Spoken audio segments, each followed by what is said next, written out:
அன்றாட வாழ்க்கையில் என்னென்ன தவறுகளை தவிர்த்து விட வேண்டும், என்னென்ன உபச்சாரங்களை பகவானுக்கும் பாகவதர்களுக்கும் செய்ய வேண்டும். பாபம் புண்ணியம் என்பதை அறிந்து கொள்வதற்கு ஒரே ஒரு வழிதான் உள்ளது, அது சாஸ்திரம். பட்னி கிடந்தேன், ஏகாதசி விரதம் இருந்தேன், யாகம் பண்ணேன், அதுக்காக மோட்சம் கிடைச்சேன்லாம் போவே முடியாது. இந்த உலகத்தில் ஆனந்தப்படணும், துக்கப்படாம இருக்கணும்னாலும் பாப புண்ணியங்களை தெரிஞ்சுக்கணும். இல்ல பகவானை பற்ற வேண்டும் என்றாலும் பாப புண்ணியங்களை தெரிந்து கொள்ள வேண்டும். புண்ணியம் என்பது மேல மேல சுகத்தை அடையணும்னு ஆசையை ஏற்படுத்தும், அவ்வளவுதான்.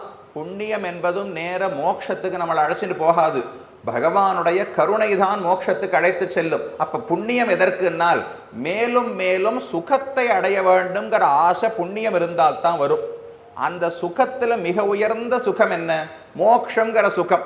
அதனால நமக்கு புண்ணியம் நல்லது. புண்ணியம் என்பது சுகத்தில் ஆசை ஏற்படுத்தும். சுகங்களிலேயே மிக உயர்ந்த சுகம் வைகுந்தத்தை அடைவது. அதனால பகவானிடத்துல நமக்கு ஈடுபாடு வந்துடும். அப்ப புண்ணியம் என்பது பகவானிடத்தில் ஈடுபாடு வருவதற்கு காரணம், மோட்சம் அடைவதற்கு ஒரு நாளும் காரணமாகாது. நாம் பண்ண புண்ணிய செயல்னா பட்னி கிடந்தேன், ஏகாதசி விரதம் இருந்தேன், யாகம் பண்ணேன், அதுக்காக மோட்சம் கிடைச்சேன்லாம் போவே முடியாது. பகவானுடைய அனுகிரகத்தால் தான் மோட்சம் அடைய வேண்டும். அவர்தான் பாபங்களை போக்கி மோட்சத்தை கொடுக்கணும். அப்ப புண்ணியம் எதற்குனால் அவரிடத்துல ஒரு நம்பிக்கை, அசைக்க மாட்டாத நம்பிக்கை வரணுமோ இல்லையோ, அதற்கே அடிப்படையில் புண்ணியம் தேவைப்படுகிறது. புண்ணியம் இருந்தால்தான் சத்துவகுணம் வளரும். சத்துவகுணம் இருந்தால்தான் அவரிடத்துல ஈடுபாடு வரப்போறது. அதனால எந்த அதிகாரி இந்த உலகத்தில் ஆனந்தப்படணும், துக்கப்படாம இருக்கணும்னாலும் பாப புண்ணியங்களை தெரிஞ்சுக்கணும். இல்ல பகவானை பற்ற வேண்டும் என்றாலும் பாப புண்ணியங்களை தெரிந்து கொள்ள வேண்டும். சரணாகதியே முடிந்து விட்டது என்றாலும் பாபங்களை தவிர்த்து உபச்சாரங்களை செய்ய வேண்டும். அப்ப எந்த நிலையில் இருந்தாலும் இந்த ரெண்டு ஞானம், நாம் பண்ணக்கூடாத அபச்சாரங்கள் என்னென்னு தெரிஞ்சுக்கணும், பண்ண வேண்டிய உபச்சாரங்கள் என்னன்னு தெரிஞ்சுக்கணும். அதுவும் நான் பண்ண முடிந்தது, என்னால முடியாதது, நான் என்ன பெருசா 100 கங்காளத்துல வெண்ணெய் சமர்ப்பிச்சா பகவான் சந்தோஷப்படுவார், இது ஆசைப்படலாம். அது பெரியவர்கள் மடாதிபதிகள் கோவில்ல பண்ண வேண்டியது. என்னால பண்ண முடியுமா? நான் அன்றாட வாழ்க்கையில் என்னென்ன தவறுகளை தவிர்த்து விட வேண்டும், என்னென்ன உபச்சாரங்களை பகவானுக்கும் பாகவதர்களுக்கும் செய்ய வேண்டும். இது ரெண்டுமே பகவானிடத்திலும் தெரிந்து கொள்ளப்பட வேண்டியது, பக்தர்களிடத்திலும் தெரிஞ்சுக்கணும். உபச்சாரம்ங்கிறதும் பகவானுக்கு என்னென்ன உபச்சாரம், பாகவதர்கள் பக்தர்களுக்கு என்னென்ன உபச்சாரம். அபச்சாரங்கள் பகவானிடத்தில் எதெல்லாம் படக்கூடாது, பக்தர்களிடத்தில் எல்லாம் படக்கூடாது. இது ரெண்டையுமே தெரிந்து கொள்ள வேண்டும். அதில் இன்றைய தினம் அபச்சாரம்னா என்ன, அந்த சொல்லுக்கு பொருள் என்ன, அதை போல இன்னொரு 4-5 சொற்கள் உள்ளனவே, இவற்றுக்கு என்ன பொருள்னு பார்ப்போம். அதை பார்த்தாலே இதுவரைக்கும் நாம பார்த்த அர்த்தங்கள் எல்லாம் அந்த சொல்லுக்குள்ளேயே இருக்கு. பாபம் என்பது நமக்கு என்னென்ன தீமைகளை விளைவிக்கும் என்பது எங்க சாஸ்திரத்தை தேட வேண்டாம்.